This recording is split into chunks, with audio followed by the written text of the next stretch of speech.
Bismillahirrahmanirrahim. Assalamualaikum warahmatullahi wabarakatuh. Perkenalkan, nama saya Muhammad Galih Tresna. Saya dari IFB 2018. Jadi di video ini saya akan meresum apa yang telah dijelaskan kemarin di minggu kedua tentang multimedia. Jadi multimedia itu adalah penggunaan komputer untuk menyajikan penggabungan teks, suara, gambar, animasi, audio, dan video dengan alat bantu tool dan tautan link sehingga pengguna dapat melakukan navigasi, berinteraksi, berkarya, dan berkomunikasi. Mengapa harus multimedia?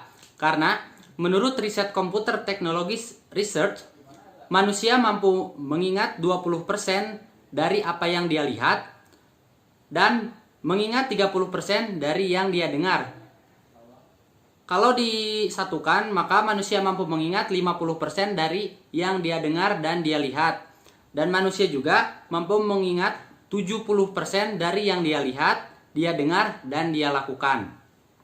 Kemudian ada jenis multimedia. Pada perkembangannya, multimedia ini terbagi dalam dua jenis. Yang pertama itu ada multimedia linear dan multimedia interaktif. Untuk multimedia linear, yaitu multimedia yang jalur informasinya itu satu arah, agar multimedia ini mudah dikembangkan. Contoh di dunia nyatanya itu seperti misalnya ketika kita SMK, kita mengambil jurusan RPL atau multimedia. Nah, ketika kita kuliah S1, kita dapat mengambil jurusan yang satu arah, seperti misalnya teknik informatika. Itu yang dimaksud multimedia linear, jadi satu arah. Kemudian untuk multimedia interaktif adalah media yang menggabungkan teks, grafik, video, animasi, dan suara untuk menyampaikan suatu pesan dan informasi melalui media elektronik seperti komputer dan perangkat elektronik lainnya. Kemudian di dalam multimedia itu ada yang disebut storyboard. Apa itu storyboard? Jadi storyboard itu adalah suatu alur ketika kita mau membuat suatu video. Jadi storyboard ini digunakan untuk merancang bagaimana video itu berjalan. Jadi misalnya di pertama pemutaran video kita akan membuat suatu opening, kemudian isi dari videonya itu apa, kemudian untuk di akhirnya ada apa. Nah, jadi storyboard ini merancang supaya sebuah video itu terurut agar penonton video kita itu, si viewersnya itu bisa tertarik dengan video yang kita buat. Itu adalah storyboard. Kemudian ada pengaruh multimedia di dunia nyata. Bisa di tempat kerja. Misalnya ketika ada karyawan yang mau membuat perancangan pekerjaan, itu bisa menggunakan software yang dinamakan Microsoft PowerPoint. Karena di dalam Microsoft PowerPoint itu bisa menampilkan sebuah gambar, video, teks, suara, dan lainnya. Maka dari itu multimedia dalam Microsoft PowerPoint itu bisa digunakan untuk mempermudah suatu perancangan pekerjaan. Kemudian yang kedua itu ada di cara belanja. Ketika misalnya biasanya jika kita tidak menggunakan multimedia, kita belanja yang barang yang kita inginkan itu kita harus mencarinya sendiri ke tempat-tempat lain gitu. Nah, kalau kita menggunakan multimedia dengan cara online shop, kita bisa mencari barang yang kita mau itu hanya dengan meng-scroll HP dan memesannya dan tanpa kita keluar dari rumah, seperti itu. Kemudian selanjutnya ada perangkat lunak multimedia. Perangkat lunak multimedia ini digolongkan menjadi 3 bagian, yaitu ada bahasa pemrograman multimedia, perangkat lunak sistem multimedia, dan perangkat lunak aplikasi multimedia. Untuk bahasa pemrograman multimedia itu adalah bahasa pemrograman untuk membuat suatu software aplikasi yang nantinya digunakan oleh user.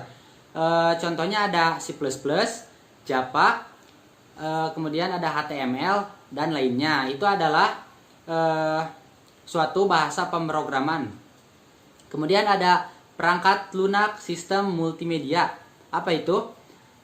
perangkat lunak sistem multimedia itu adalah suatu sistemnya. Jadi seperti contohnya ada Windows XP, Windows Vista, Linux, OS.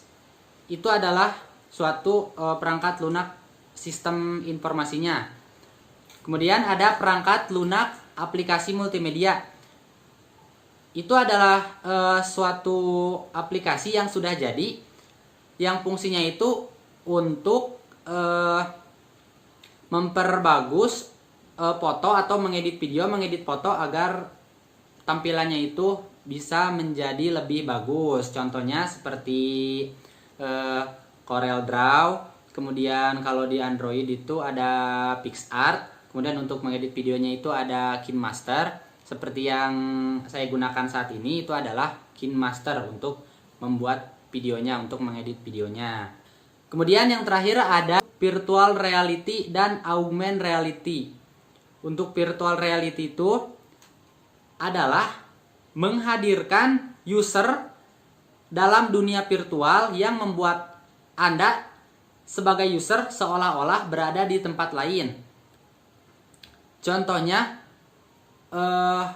kita melihat film atau video yang sebenarnya itu adalah 2 dimensi, tapi menggunakan alat lagi bisa menjadi 3D seperti kacamata VR. Nah, itu salah satu contohnya.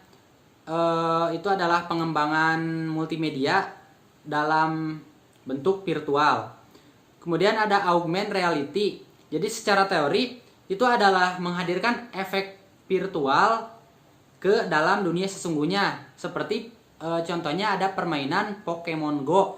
Nah, permainan Pokemon Go itu sama bisa disebut juga augmented reality, yang dimana dunia virtual itu kita bawa ke dunia nyata seperti itu. Atau ada juga misalnya seperti kartu yang nantinya di-scan dari kartu yang 2 dimensi itu, ketika di-scan oleh aplikasi bisa di handphone, itu nantinya akan menjadi 3D. Itu adalah contoh dari augmented reality. Mungkin segitu saja video yang bisa saya sampaikan. Kurang lebihnya saya mohon maaf. Wabillahi taufiq wal hidayah. Wassalamualaikum warahmatullahi wabarakatuh.